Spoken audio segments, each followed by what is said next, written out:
He heard whispers, but he was completely alone. Summer. It's the season everyone looks forward to. Long days, warm nights, a break from the everyday grind. Most people think of summer as a time for freedom, for laughter, for letting your guard down.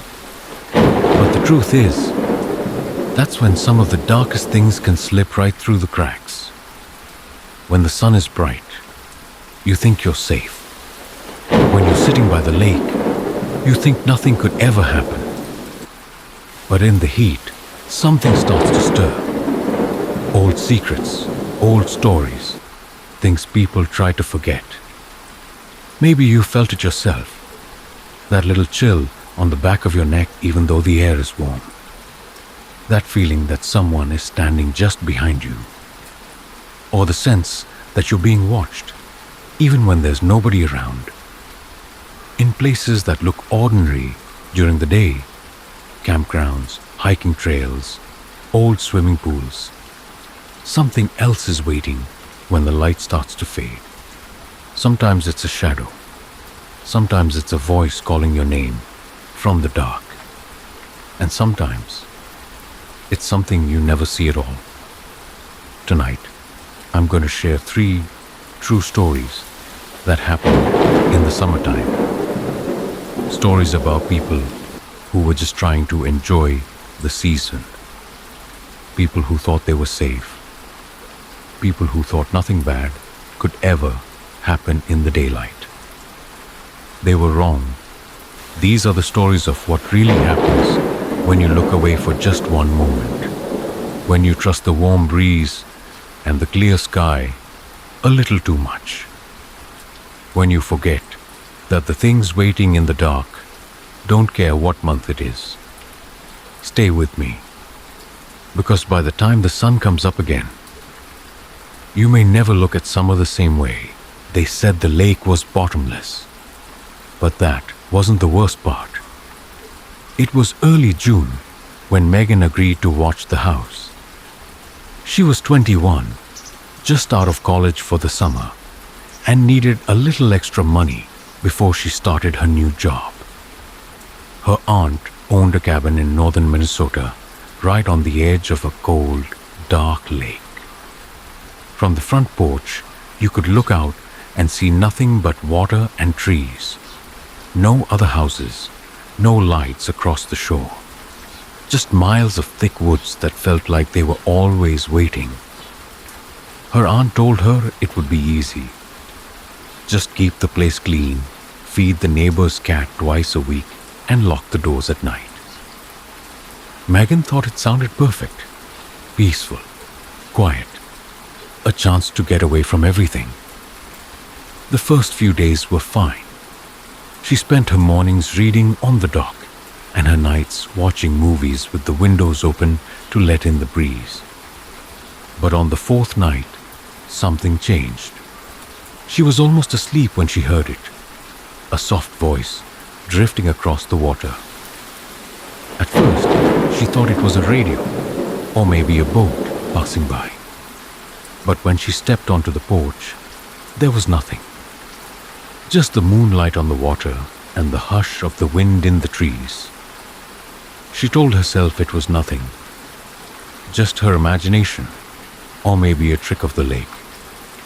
But the next morning, she found wet footprints on the wood steps. They led up from the dock to the porch.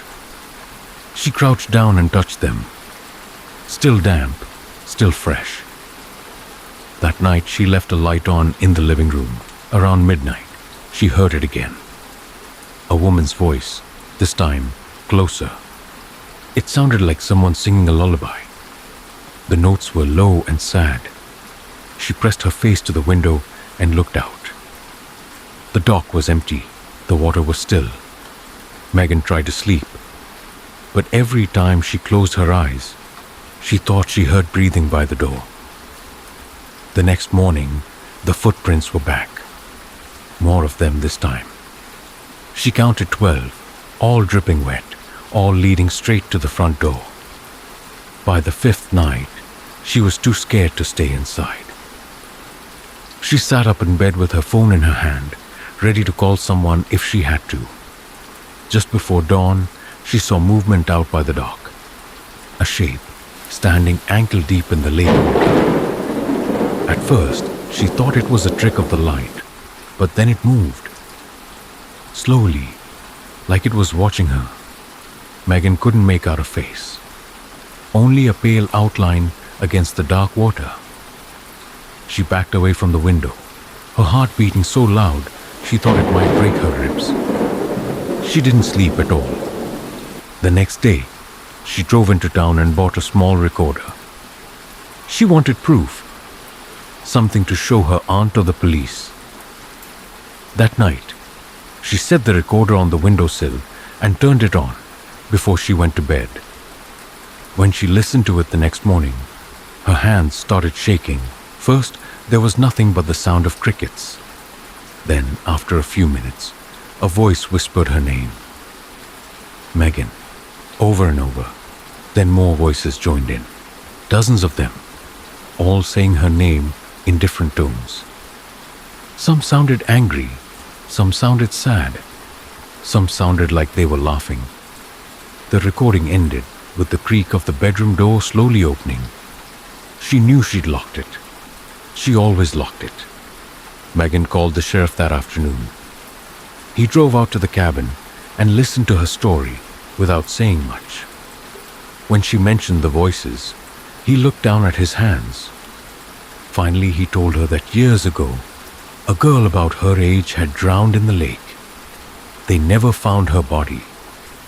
And sometimes, people said they could still hear her calling out at night.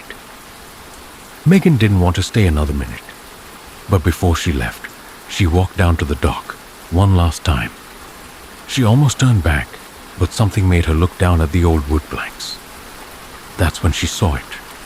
Her name, etched deep into the grain, like someone had carved it there with a knife. Megan, over and over again. The sheriff helped her pack her things. She drove away as the sun was going down, afraid to look in the rearview mirror. A week later, a fisherman said he saw a woman standing on the dock at sunrise. She was wearing the same clothes Megan had been wearing when she left. He called out to her, but she didn't answer. Just stared across the lake, like she was waiting for something. No one knows if it was her or the girl who drowned.